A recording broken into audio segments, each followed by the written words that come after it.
Muy buenas noches y bienvenidos una semana más a Pedro Beltrán Informa, donde, como saben, hoy continuamos hablando de grandes compositores. Retomamos de nuevo la obra de Debussy. La pasada semana, como saben, les hablábamos de su vida, de la vida de este gran compositor francés, y hoy vamos a meternos de lleno en su obra. Lo vamos a hacer con Moses Beltrán. Comenzamos contigo, Moses. ¿Qué tal? Buenas noches. Muy bien. Bueno, cuéntanos, ¿cuál es la obra más importante de Debussy? Pues las obras más importantes de Debussy, aunque no tengo una gran variedad de ellas, las pocas que tiene son bastante buenas. La primera de todas, la más destacada que tenemos, es Pelléas et Mélisande, que podemos ver en este CD aquí. Es una obra romántica, ficticia, inventada por Debussy, que trata sobre un conde en Francia. Este hijo del conde se llama Gondun, que se enamora de una mujer llamada Mélisande. Esta Mélisande también es una mujer importante en la época en Francia, que se enamoran y se casan como cualquier persona. Y llegan a Gordon y presenta a la familia de Gordon a Mélisande. Dentro de esa familia está Pelléas, que es el hermano de Gordon. Aquí podemos destacar que Pelléas y Gordon está casado con Mélisande y Pelléas se enamora de Mélisande, y Mélisande está a la vez casado con su marido, Gordon, y está enamorada de su hermano, Pelléas. Ahí surgen durante el tiempo unos cuantos conflictos, ya que a la vez tienen un hijo, no se sabe de quién es, y empiezan a darse cuenta Gordon de que está enamorado de su mujer de su hermano.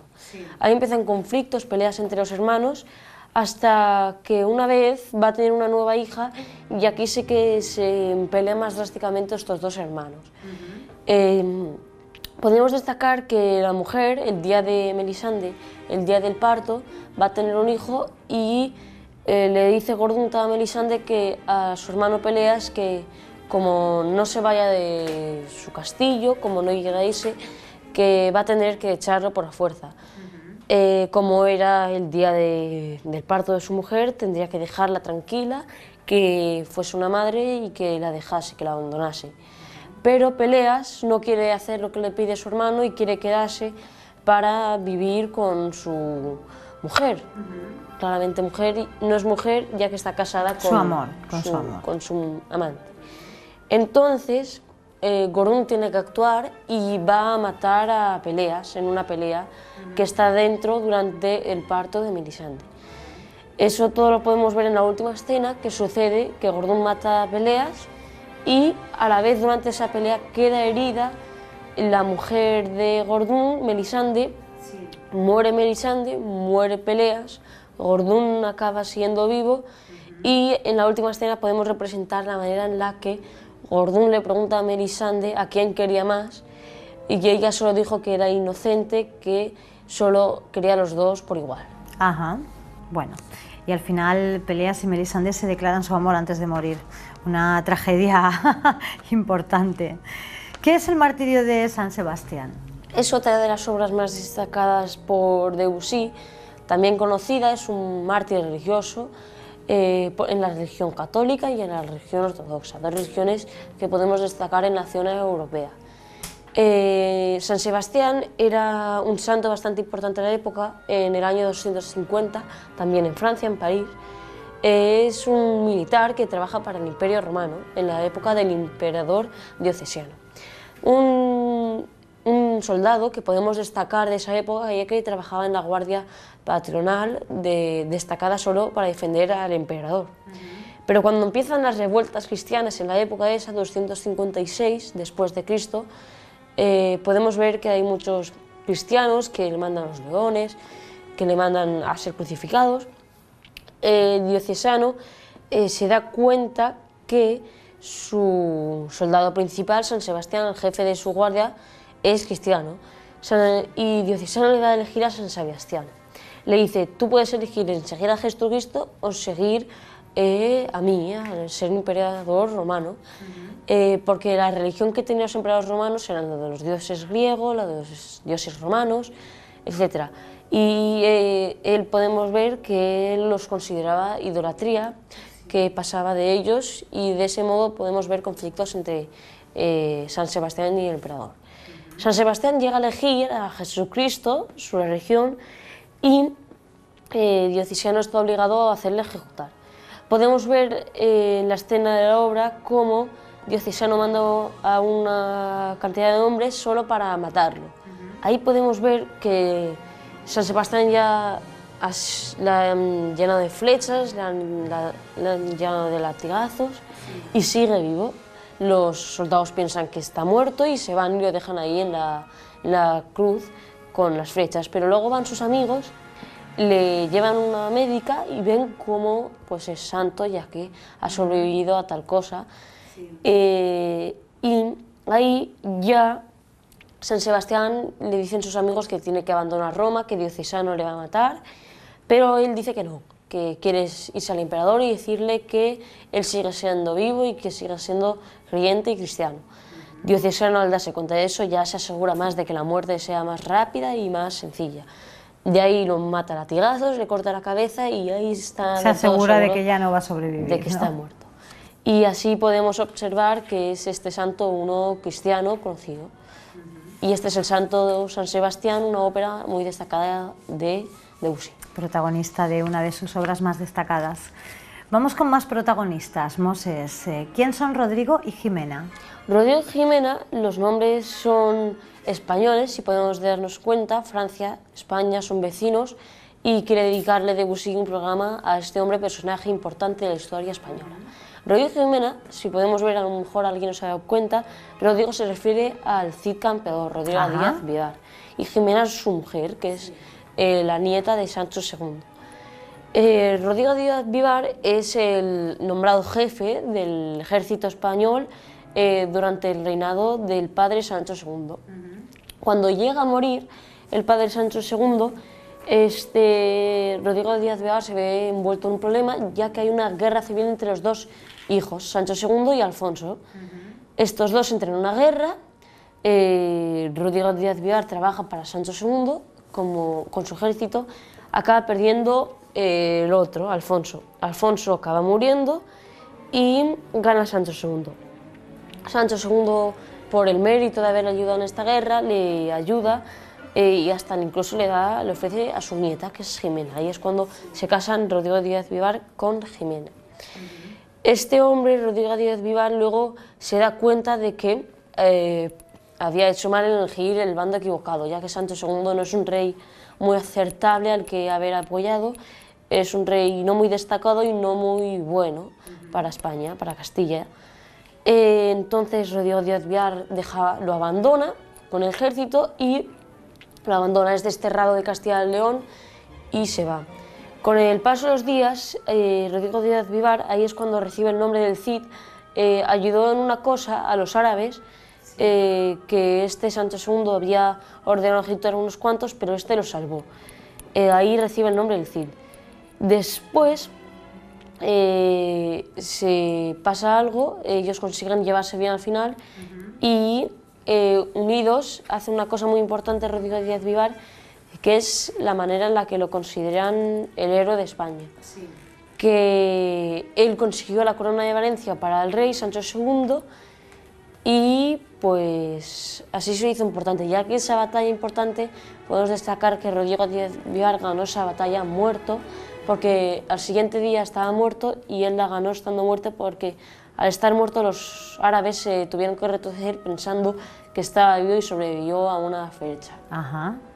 Bueno, qué interesante toda la obra de este compositor, basada alguna parte de ella en hechos reales y otra en hechos de ficción, pero en cualquier caso todas muy interesantes. Muchísimas gracias, Moses. Igualmente, a ti hay Información TV.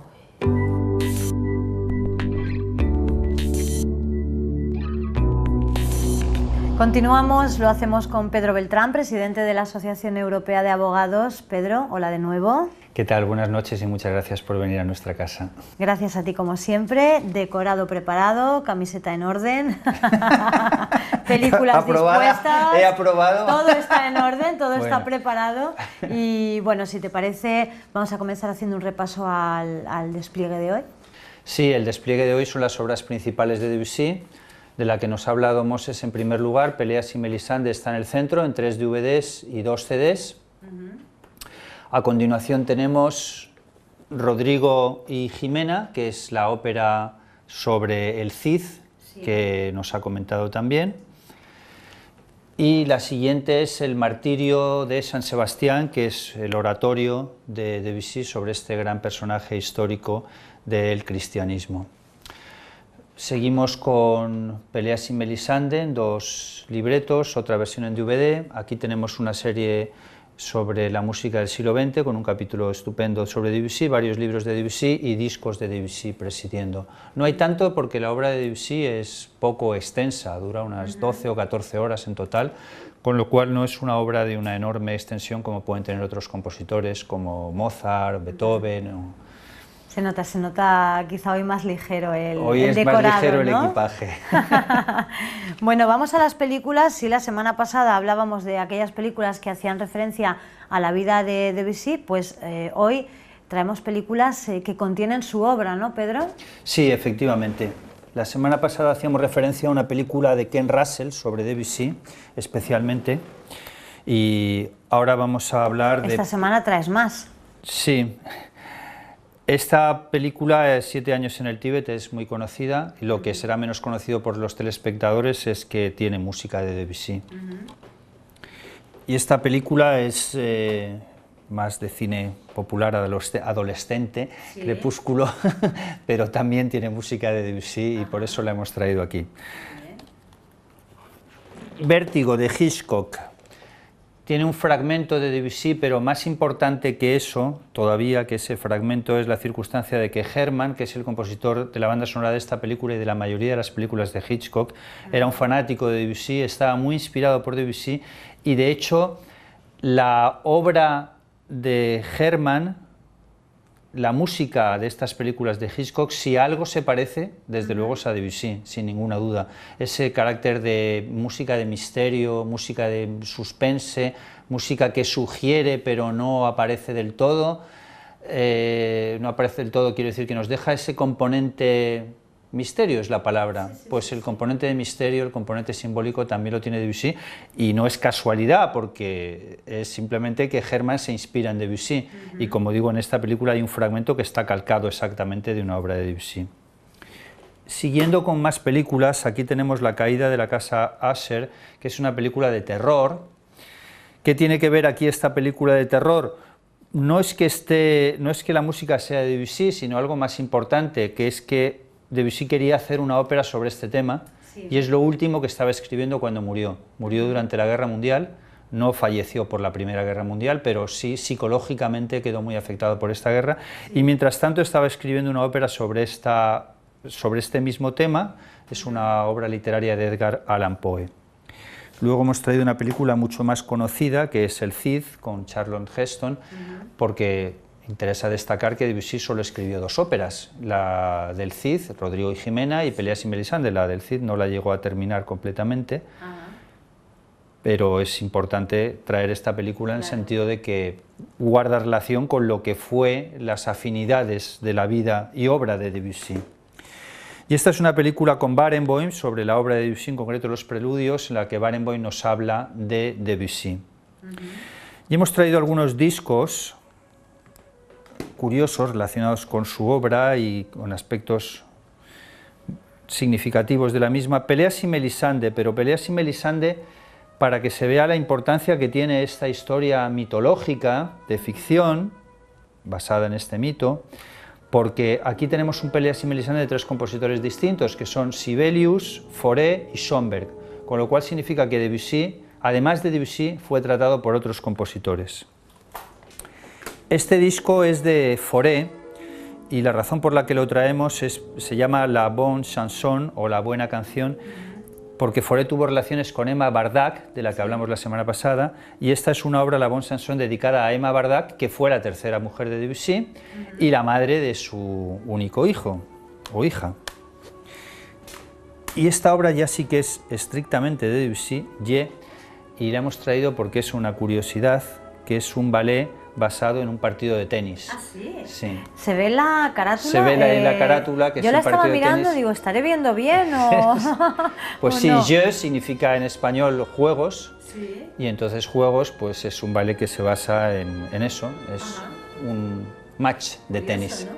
Sí, y como curiosidad complementaria, porque se ha llegado a interpretar en alguna ocasión además los dos en la misma sesión de ballet, como curiosidad complementaria hemos traído un ballet de Sostakovich que está basado en un partido de fútbol en esta ocasión y en la historia de un equipo de fútbol soviético. Y bueno, pues tiene gracia. Sostakovich además era árbitro, muy aficionado al fútbol y era árbitro, tiene el título de árbitro de fútbol, y tiene gracia que haya un ballet basado en el tenis y otro basado en el fútbol, cosa que supongo que muchos telespectadores no sabrán. Bueno, pues interesante el surtido cinematográfico que has preparado hoy, Pedro, y vamos a meternos un poquito más de lleno. Si la semana pasada hablábamos de la vida de este gran compositor francés, vamos a hablar hoy un poco de la obra, y a mí me gustaría que hiciéramos alusión a conceptos como importantes en la obra de Debussy, como la ilusión, por ejemplo.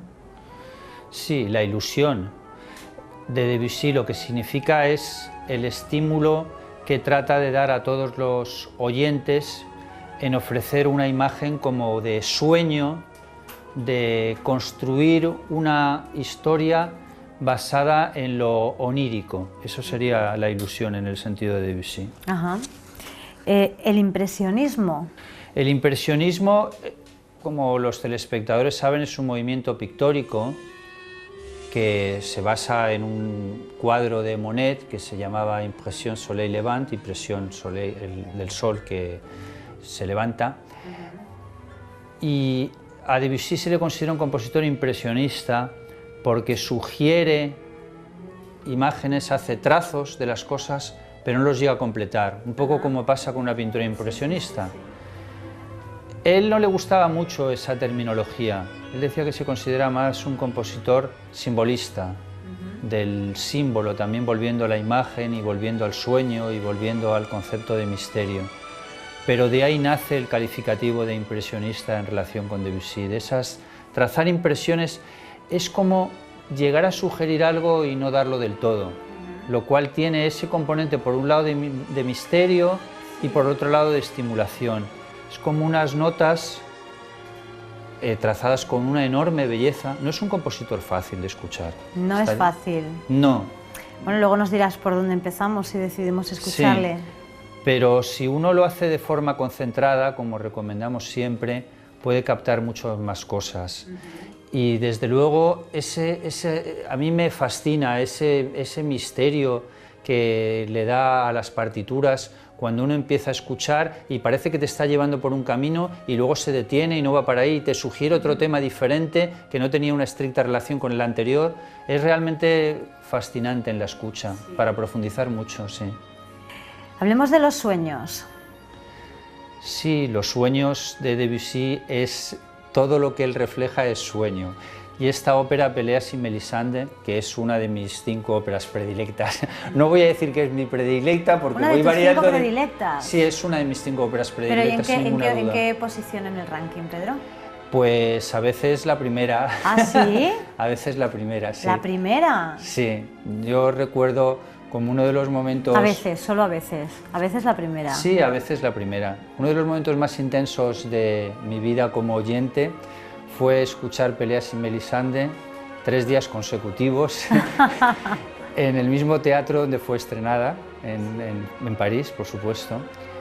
Y realmente es una ópera extraordinariamente emocional, que es curioso porque Debussy dice que detesta a Wagner y sin embargo el que la escucha verá lo que se parece a Wagner y sobre todo lo que se parece a la última ópera de Wagner, Parsifal, en cuanto a algunos fragmentos que casi podríamos decir literalmente que están copiados.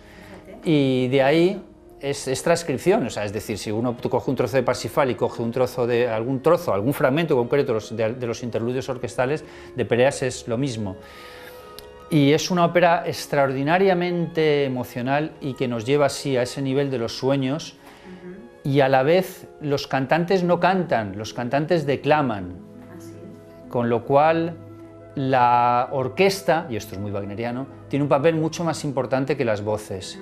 Es una obra que le llevó a Debussy nada menos que 12 años componer. 12 años tardó en componerla. Sí, era muy vago, le costaba mucho escribir.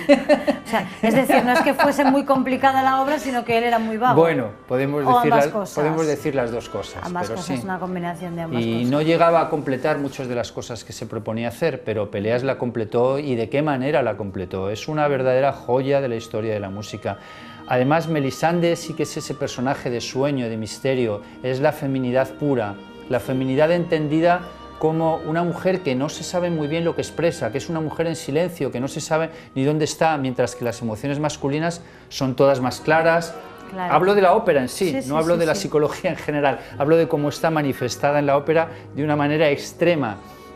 Y Melisande es esa dulzura infinita, ese carácter tan tierno, pero a la vez que se enamora, pero no está claro que se haya enamorado de esa manera, porque lo lleva, es una vida tremenda, es un enamoramiento interior, mientras que el enamoramiento de Peleas es un enamoramiento totalmente exterior, con las consecuencias trágicas de que al final fallecen los dos, matados por el hermano de Peleas y esposo de Melisande, Goulot.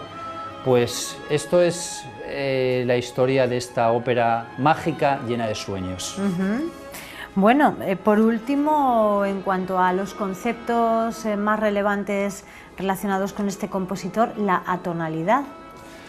Sí, porque él parte del siglo XIX, porque es un compositor del siglo XIX, y parte de un lenguaje tonal, pero va cambiándolo ya incluso durante el propio finales del XIX, y deja de escribir en una tonalidad concreta, quiere decir do mayor, do menor. Empieza la música a ser moderna, podría ser la palabra, empieza a sonar como música del siglo XX por primera vez, incluso antes que Schoenberg, aunque Schoenberg eso lo llevará muchísimo más lejos. A mí Debussy es un compositor que me emociona muchísimo, porque tiene esa capacidad grande de impactar en el oyente, porque era una persona muy sentimental, y esos sentimientos los lleva a la música, y aunque las obras sean pocas no importa, porque uno puede escucharlas y reescucharlas y demás, dado que todas las que completó tienen un altísimo nivel de perfección. Dentro del marco orquestal hay una obra absolutamente preciosa que se llama La Mer, o El Mar, y es absolutamente maravillosa, es de una intensidad emocional gigantesca.